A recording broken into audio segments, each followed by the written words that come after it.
Hey y'all, my name is Marshall, Team Allen here. You know that rodeo's on hold. It's been, they put a hold on all the rodeos. It'd be best for everybody to stay isolated. So as we've all been staying isolated, it gives everybody time to be at home and doing stuff around their house. And I've been working on my truck for the past 2-3 days now. I've been doing other things, did my ball joints, I did my tie rod. Got some tires, might as well get the truck going, get ready to go again. So, I know a lot of you guys I've traveled with and rodeo with, you guys had the same problems I do. We get to talk about it. And one of the deals that we end up talking about is how your Dodge overheats. Mine's a 6.7 2012. So, yeah, I'll flip this around real quick. So yeah, you see it's all plugged up. This is my radiator I took out. It took me about maybe an hour and a half to take that out. It wasn't that bad. You can see all this dirt in here. This is preventing good quality airflow to go through. And that's what's causing the overheat. Not too bad, it doesn't get all very dramatic on me, but it does warm up a little bit.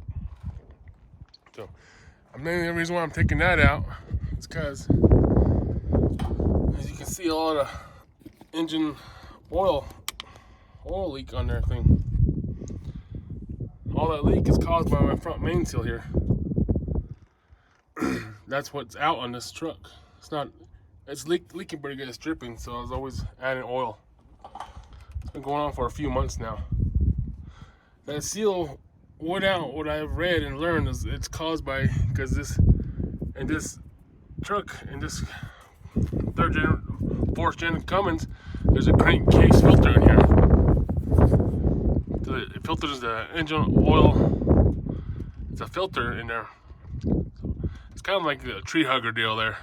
That's what's caused by it. But that thing plugged up and pressure building up, and that's what popped the seal out here, back here.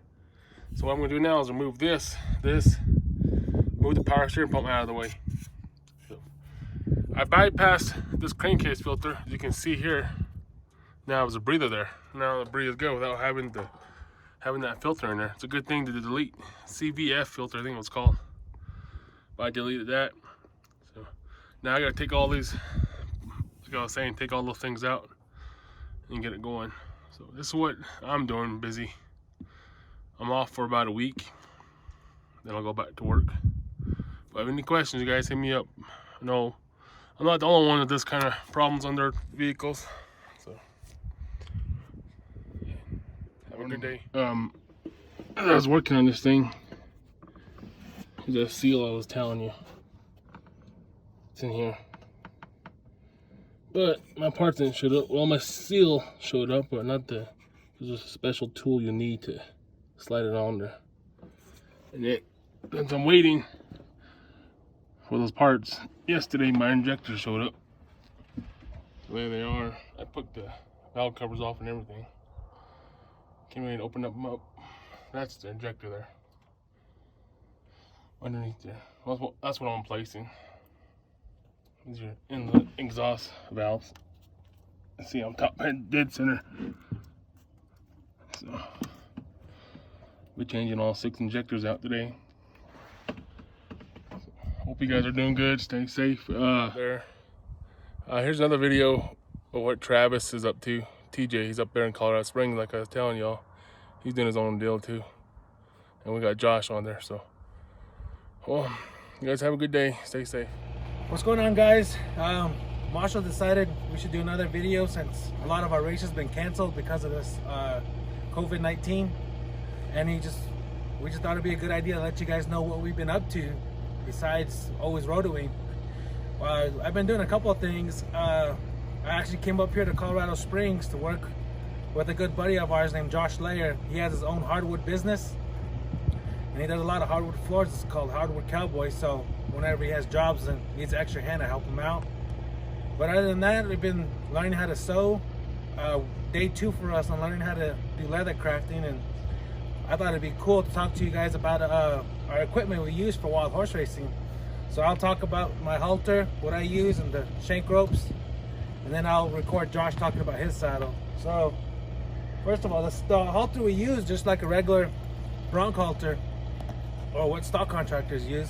It's a little different. First of all, we had all these rings and this buckle changed to stainless steel instead of brass. And another thing I had changed on it was, as you can see, this buckle, they're always traditionally on this side, so I had it switched. And then also, Marshall made this quick release. This is what we use. It's a kind of like a safety device. So when we let the horses go, they don't trip on the rope, because horses have passed away doing that. So this is just like a chain link, and inside here, Marshall braided it's a cable, and he braided it around the cable, and at the end we have a loop here, and that's what we connect to. And so far it's been doing pretty good for us and getting us to the pay window. Also, there's been 2 different kind of shank ropes we use. It just really comes down to the preference of what the team likes using, mainly the mugger and the shank man. So this is a nylon braided rope, and this is off of a safety harness of construction sites. This is what I like to use. I know most people like to use the rock climbers clip because of the poundage, but I just like using this just for safety, because you have to push this back button off to unhook it here. If you just try doing this, it won't work. And that's what I have on this one as well. And it's just another chain link and a cable inside. So as you can see, this is more stiffer. And then I made this one, same thing, has the clip, chain link, and then I just braided this. This is a 4-strand, and I thought it'd be pretty neat because I've never seen one like that with grass rope and nylon. And so far it's been working out for me good. I like it. It's flat. I guess the only downside of this is just how flimsy it is, and some people don't like that. For me, it's okay, but that's pretty much what I use. Those are the 2 differences. And so, and then roll with most rodeos is from the halter to the end of your lead rope, or to your, has to be either 14 feet, 16 feet, depending on what the rodeo committee and the association wants for the horses. So that's why I have 2 different sizes. And I'll record Josh now, let him talk about his saddle and how it's different opposed to a regular bronc saddle or a bell racing saddle or something. So stay tuned. We have here Josh now, and this is his saddle and what he uses, and I'll let him talk about it and what's different about it.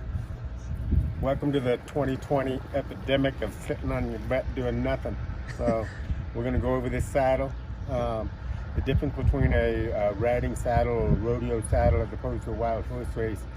You don't want a lot of room in your seat, because you'll flop around. If you have a very critical judge and your butt's not in the saddle when you cross the finish line, chances are they're going to DQ you.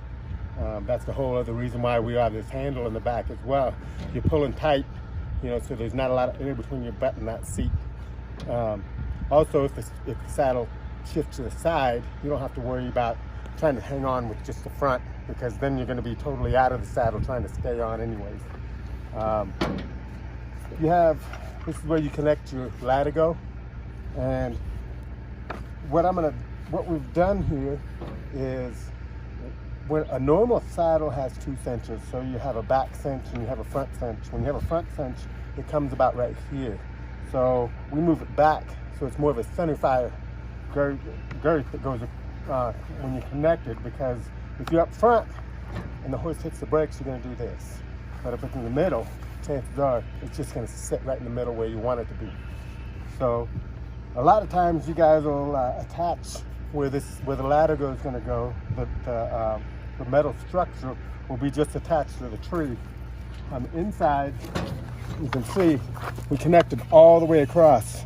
That's going to keep the structure of your saddle. If you only attach to the tree on both sides, then you're gonna have a chance of breaking your tree, because you're pulling it all the way apart. So you've got that. Swells.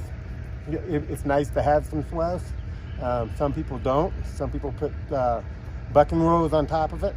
I don't like to be trapped in. When you have a bear claw? Yeah, bear claw. The bear claw tree, it locks me in. I don't like being locked in.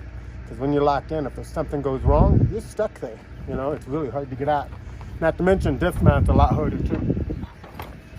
On this side, this is where I have my buckle. And you attach your girth on this side, and you lock it.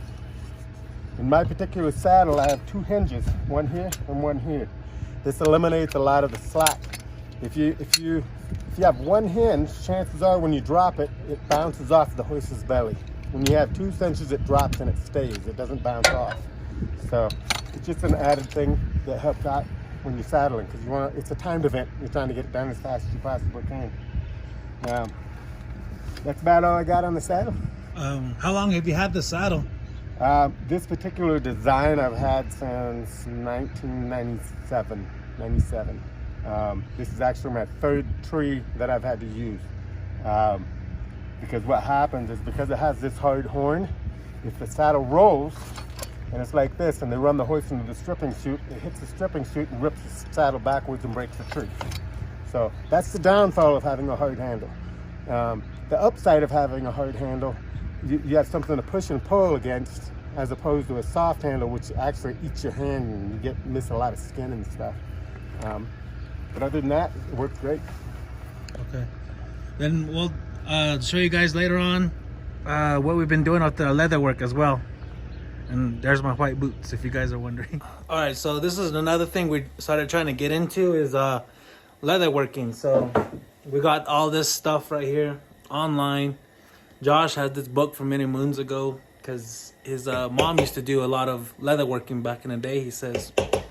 So yeah, we're just playing around with it, and here's some little things that we've been doing, messing around. And he's over there messing around with the coaster right now, trying to make a feather.